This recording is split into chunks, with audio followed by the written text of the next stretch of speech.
Hello everyone, Raja Saab రివ్యూలోకి అయితే పోదాం. Video మొత్తం చూడరి, క్లియర్గా అర్థమవుతుంది. రాజాసాబ్ ఏమన్నా సినిమా నాన్న, మారుతి అన్న నువ్వే తీసినావు ఆ సినిమా. ఏందన్న అసలు ఎవరు నమ్మను కూడా నమ్మడు. మారుతి ఈ సినిమా తీసినంటే చింపేసినావన్న సినిమా మాత్రం వేరే లెవెల్. మీరు సినిమా చూసినాక మీరు అడ్డమైన రివ్యూ చెప్తారు, నమ్మకూరి. నేను చెప్తున్నా కదా, నా రివ్యూ చూడరి. యాజ్ ఇట్ ఈజ్ నా రివ్యూ లాగా లేకపోతే మీరు అప్పుడు నా కామెంట్ చేయరు, నేను బంద్ చేస్తాను రివ్యూ చెప్పడం. సినిమా ఏమన్నా లేదన్న, మస్తు అసలు. మారుతి అన్న ఎక్స్పెక్ట్ చేయాలన్న ఈ రేంజ్ సినిమా మాత్రం ప్రభాస్ అన్న దగ్గర నుంచి. ప్రభాస్ అన్నని ఏ రేంజ్లో వాడాలో ఆ రేంజ్లో వాడేసినామన్న. ప్రభాస్ అన్నని వేరే రేంజ్లో చూపించినావు. నాకు తెలిసి ఒక లాస్ట్ 15 years నుంచి ప్రభాస్ అన్న దగ్గర నుంచి ఏదైతే మిస్ అయ్యారో అది మొత్తం ఫస్ట్ హాఫ్లో పెట్టి ప్రభాస్ అన్న ఫ్యాన్స్ని కడుపు నింపేసినావు. ఓన్లీ మన తెలుగు ఆడియన్స్ కోసం మాట్లాడుతున్నాం. ఇంకా పాన్ ఇండియా రేంజ్లు అంటే వాళ్ళందరూ ప్రభాస్ అన్న టైమింగ్, ప్రభాస్ అన్న అది వాళ్ళకి తెలియదు కాబట్టి వాళ్ళు కొత్త ప్రభాస్ అన్నని చూస్తారు, అది ఓకే. బట్ తెలుగులో మాత్రం ప్రభాస్ అన్న ఫ్యాన్స్కి కాదు, జనరల్ ఆడియన్స్ కూడా మటన్ బిర్యానీ పెట్టినామన్న మారుతి అన్న. ఏం లుక్స్ అన్న. హీరో ఎంట్రీ సీన్ పిచ్చోళ్ళు అవుతారు మీరు. హీరో ఎంట్రీ ఫస్ట్ హాఫ్లో హీరో ఎంట్రీ సీన్ పిచ్చోళ్ళు అవుతారు. వేరే రేంజ్. ప్రభాస్ అన్న కామెడీ టైమింగ్ అసలు మామూలు కామెడీ టైమింగ్ కాదు. ప్రతి ఒక్కరు ఎంజాయ్ చేస్తారు ఆ కామెడీని, ఆ టైమింగ్ని. అసలు ఆ ప్రభాస్ అన్న అట్లా అట్లా చూసి ఎన్ని రోజులైందిరా. అంటే పెద్ద సినిమాలన్నీ చేసి యాక్షన్స్ అవి డిఫరెంట్ జోనర్లన్నీ ట్రై చేసి ప్రభాస్ అన్న ఇట్లా చూస్తే కల్లా అసలు మనం చూస్తున్నది ప్రభాస్ అన్నలా అనిపిస్తుంది. ఆ రేంజ్ నుండి ప్రభాస్ అన్న అసలు. తమనన్న బీజిఎం అన్న, తమనన్న ఏం ఏం దాకా కొడుతున్నావు, ఏం తిని కొడుతున్నావు అన్న. ఏ సినిమాకి బీజిఎం కొడితే ఆ సీన్ స్పీకర్లు అదురుతున్నాయి అన్న. సెకండ్ హాఫ్లో వచ్చే సీన్లు ఏవైతే ఉన్నాయో ప్రభాస్ అన్న అక్కడ గ్రాఫిక్స్, విజువల్స్, సైకలాజికల్గా చాలా సీన్లు, చాలా డిఫరెంట్ సీన్లు, కొత్త సీన్లు, వేరే లెవెల్ ఉన్నాయి అన్నీ. వాటన్నింటినీ మ్యాచ్ చేసి ఎలివేట్ చేసే సీన్లు ఏదైనా ఉందంటే తమనన్న బీజిఎంఏ. ఆ సెకండ్ హాఫ్లో ఏం కొట్టుడన్న సౌండ్, అది ఏం కొట్టుడన్న దుమ్ము లేపేసినామన్న తమనన్నకైతే నాకు తెలిసి రోజు మటన్ బిర్యానీ ఈ సినిమా థియేటర్లో నడిచిన రోజులు ప్రభాస్ అన్న మటన్ బిర్యానీ పంపిస్తూనే ఉంటాడు తమనన్నకి. ఏమన్నా సౌండ్ కాదు, ఏమన్నా అసలు. అబ్బా, నాచే సాంగ్ కూడా థియేటర్లో అంటే ఈడ ప్రతి సినిమాలో కొన్ని తప్పులైతే ఖచ్చితంగా జరుగుతాయి. సినిమా స్టార్టింగ్ నుంచి ఎండింగ్ వరకు ఒకటే వైబ్లా ఒకటేలాగా ఎంజాయ్ చేయాలంటే కష్టం, ఎవరికైనా సరే కూడా కష్టం. 2-3 గంటల సేపు కూర్చొని పెట్టాలండి. ఫస్ట్ హాఫ్లో పాటలు అవసరం లేదనిపించింది. Rajasaab title song okay, title song మర్చిపోయాను. టైటిల్ సాంగ్ ఫస్ట్ బాగలేదు, ఇదేంది ఇట్లుంది అనుకున్నాం, కానీ సినిమాలో మాత్రం మస్తు వర్కౌట్ అయింది అన్నది. టైటిల్ సాంగ్ మస్తు బాగుంది. బట్ ఇంకా ఈ సెకండ్ ఏదైతే ఉందో ఆ లవ్ సాంగ్, అది నాకు సహనా సాంగ్ అనవసరం అనిపించింది అన్న. అంటే స్టోరీలో అవసరం లేదు, బట్ ఇంకా ప్రభాస్ అన్న అట్లా చూపించాలని అది పాట అవసరం లేదన్న. ఇంకా నచ్చ సాంగ్ అయితే వేరే లెవెల్. ఎంజాయ్ చేస్తారు థియేటర్లు అందరూ. యూత్ అయితే మాత్రం ఆ ముగ్గురు గ్లామర్ హీరోయిన్స్, ప్రభాస్ అన్న డ్యాన్సు, అంటే ఒక వింటేజ్ ప్రభాస్ అన్నని చూడాలి అన్న ఆతృత ఏదైతే ఉందో వాళ్ళందరికీ మారుతి అని అయితే ఫుల్ మీల్స్ మొత్తం మండి, బిర్యానీ, మటన్ బిర్యానీ అన్నీ పెట్టేసిండు. మస్తు చూపించారన్న ప్రభాస్ అన్నని. అంటే చాలామంది సినిమా బాగలేదు, అట్లుంది, ఎక్స్పెక్ట్ చేసినంత లేదంటే అన్న. ఎక్స్పెక్టేషన్ అనేది నువ్వు స్టోరీని బట్టి పోవాలన్న. రాజాసాబ్ అనేది స్టోరీని బట్టి అన్న. ఇక్కడ క్లియర్ ఏంటంటే ఒక స్వార్థపడైన ఒక తాత రాజకుమారి మీద ఇచ్చేసి ఏదో మాయమాటలు చెప్పి ఆమెను పెళ్లి చేసుకొని ఆమె ఆస్తిని, ఆమె అన్నీ ఆయన కంట్రోల్లోకి తీసుకుంటాడు. దాని నుంచి ఆ తర్వాత ఆమెను ఏం చేస్తాడు, ఆమెను ఏ చేసిన తర్వాత మనవాడు వచ్చి ఆమెను ఎట్లా కాపాడుతాడు అన్నది స్టోరీ అన్న. క్లియర్గా మారుతి గారు కూడా చెప్పిరి. మనం అదే ఎక్స్పెక్ట్ చేసుకునే పోవాలి. స్టోరీలోకి తీసుకుని పోవాలంటే కొంచెం స్టార్టింగ్లో కొన్ని చేయాల్సి వస్తుంది కాబట్టి ఇవన్నీ ఉంటాయన్న. అంతే తప్ప కూర్చున్న దగ్గర నుంచే నాకు స్పీకర్లో పగిలిపోవాలి ఆరెంజ్ అట్లా ఎవరు తీయలేరు అట్లా. అది తీసినా సరే కూడా 2-3 రోజుల కన్నా ఎక్కువ చూడరు ఎవరన్నా సరే. Orange violence.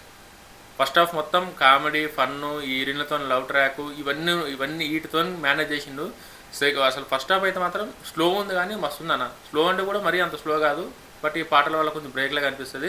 ఫస్ట్ హాఫ్ మాత్రం మస్తు ఉంది అన్న. సెకండ్ హాఫ్ ప్రీ క్లైమాక్స్ అన్న, ఇంటర్వ్యూ, ఈ 3 అయితే మాత్రం పిచ్చోళ్ళు చేస్తారు, పిచ్చోళ్ళు అవుతారన్న మొత్తం. సినిమా అసలు చూసి వచ్చినాక అమ్మాయి మారుతేనే తీసిండా, మారుతేనే రాసుకుండా, ప్రభాస్ గారు యాక్సెప్ట్ చేశారా ఈ స్టోరీ అని చెప్పేసి 1-10 సార్లు అనిపిస్తుంది ఒక్కొక్కరికి. చాలా డిఫరెంట్ జోనరు, కొత్త జోనరు. ఈ ఇమేజ్ ఉన్న ప్రభాస్ గారు ఇచ్చిన స్టోరీని యాక్సెప్ట్ చేసేటైతే ఇంకా అది వేరే లెవెల్ అనుకోవాలి. అది వేరే వాళ్ళు ఎవరు ఇంత రిస్క్ చేయరు. నాకు ఒక మార్కెట్ ఉంది, నేను ఏం చేసినా సరే ఈ మార్కెట్ వెళ్ళిపోతుందన్న మెంటాలిటీ ఉంటారు తప్ప ప్రభాస్ అన్న ట్రై చేసిన జోనర్లో నాకు తెలిసి ఏ హీరో కూడా ట్రై చేసి ఉండడు. ప్రభాస్ అన్న వర్కౌట్ కూడా అయింది అసలు. అన్న సెకండ్ హాఫ్లో వచ్చే సీన్స్ అన్న, ఆ క్రొకోడైల్ ఫైట్ అయితే ఉంటుంది. క్రొకోడైల్ ఫైట్ కనుక మీరు చూస్తే పిచ్చెక్కుతుంది అన్న. మీకు ప్రభాస్ అన్న బాడీని మారుతి అన్న చూపించిన విధానాన్ని ఎట్లా చెప్పాలో ఏం చెప్పాలో అర్థమైతే నాకు తెలిసి నేను ఇంకో రివ్యూ చెప్పాల్సి వస్తుందేమో. ఈ రివ్యూ సరిపోదు నేను చెప్పడానికి ఈ సినిమా కోసం. పండగకు వచ్చిన సినిమాలో 100% ఫ్యామిలీతో పోయి ఫుల్ అంటే సెకండ్ హాఫ్లో వచ్చే సీన్స్ అయితే కొన్ని భయపెడతాయన్న. అంటే కొన్ని మరీ ఘోరంగా భయపెట్టే అంటే భయపెట్టడం కోసం క్రియేట్ చేసింది కాదు, స్టోరీ అట్లుంటుంది. ఆ స్టోరీని తమనన్న తీసుకెళ్లే లెవెల్ ఏదైతే ఉంటుందో బీజిఎంతో పిచ్చి లేపేసింది అసలు. తమనన్న అందరి ఫ్యాన్స్కి ఫుల్ మీల్స్ పెడుతున్నావు నువ్వైతే నీ బీజిఎంతో.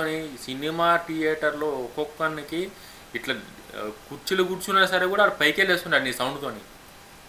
ఒక ట్రాన్స్లోకి పోతారు అందరూ ప్రభాస్ అన్న సౌండ్తోని. మారుతి అన్న అయితే మాత్రం అన్న నువ్వు ఒక కొత్త ప్రపంచాన్ని తయారు చేసినావు అన్న. నువ్వు నీ థాట్ ఏదైతే ఉందో దానికి హ్యాట్సప్ చెప్పాలి. నీ థాట్కు తగ్గట్టు ఆ క్యారెక్టర్ వేరియేషన్ ఏదైతే ఉందో ప్రభాస్ అన్న చేసింది. ప్రభాస్ గారికి అయితే మాత్రం అన్న ప్రభాస్ అన్న నిన్ను ఎందుకు ఇంత ఇష్టపడతారు, ఎందుకు ఇష్టపడతారన్న, ఇంకెక్కువ ఇష్టపడుతూనే ఉంటారు నిన్ను. ప్రభాస్ అన్నని ఎనిమీస్ కూడా ఇష్టపడతారన్న ఖచ్చితంగా. అసలు ఎట్లుండవు నీ మనసే బంగారం అన్న, నీకు మంచిగా జరుగుతుంది. ఏమన్నా సినిమా తీసినావు అన్న అసలు ఖచ్చితంగా నా రివ్యూ చూసినాక మీరు చూడండి, నేను చెప్పింది ఏది కూడా మీకు డిసప్పాయింట్ చేయదు మీకు. సెకండ్ హాఫ్ ఆ కోటల హాస్పిటల్ సీన్ ఉంటుందన్న, అది నేనేం దాని గురించి లీకులే తీయ కానీ ఆ కోట హాస్పిటల్ సీన్ ఉంటుందన్న అసలు వేరే లెవెల్ అన్న. ప్రభాస్ అన్న పర్ఫార్మెన్స్ అయితే మాత్రం వామ్మో.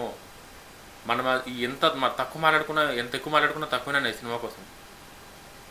స్టోరీని మనం రివీల్ అవతల వాళ్ళు స్టోరీని ఇంట్రెస్ట్ ఉండి పోవాలి తప్ప మనం స్టోరీని చెప్పేసి వాళ్ళ ఎగ్జైట్మెంట్ని తక్కువ చేయొద్దు. సినిమా అన్న నువ్వు నీకు ఎట్లా చెప్పాలంటే ఫస్ట్ హాఫ్ మొత్తం అన్న ఎట్లా కవర్ చేసినట్టే మారుతాయి అన్న. ప్రభాస్ అన్న ఎంట్రీ, ప్రభాస్ అన్న కామెడీ టైమింగు, అసలు ఆ సెకండ్ హాఫ్లో పోవాలంటే ఏం జరిగింది ముందు అన్నది ఫస్ట్ హాఫ్లో కవర్ చేసిన చాలా క్లియర్గా చాలా నీట్గా ఫినిష్ చేసిండు ఫస్ట్ హాఫ్ మాత్రం.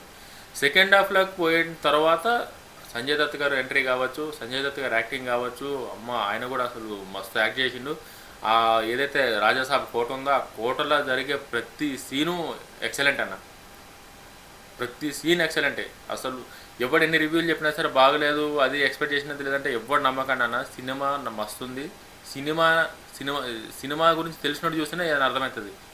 నేను పోయి మొత్తం ఫస్ట్ నుంచే మొత్తం ప్రభాస్ అన్న ఎరగొట్టేసేయాలి, తన్నేసేయాలి, ఎగిరిపోవాలి బీజిఎంలు అంటే అట్లా కాదు. స్టోరీలోకి ఇన్వాల్వ్ చేయాలంటే ఖచ్చితంగా ముందు దానికి తగ్గట్టు అంతా ప్రిపేర్ చేసినాకే స్టోరీలోకి ఇన్వాల్వ్ అవుతారు ఎవరైనా సరే. చెప్తున్నా కదన్నా ప్రభాస్ అన్న ఎంట్రీకే నువ్వు టికెట్ పెట్టిన పైసలు వస్తాయన్న తమన్ బీజిఎంతో.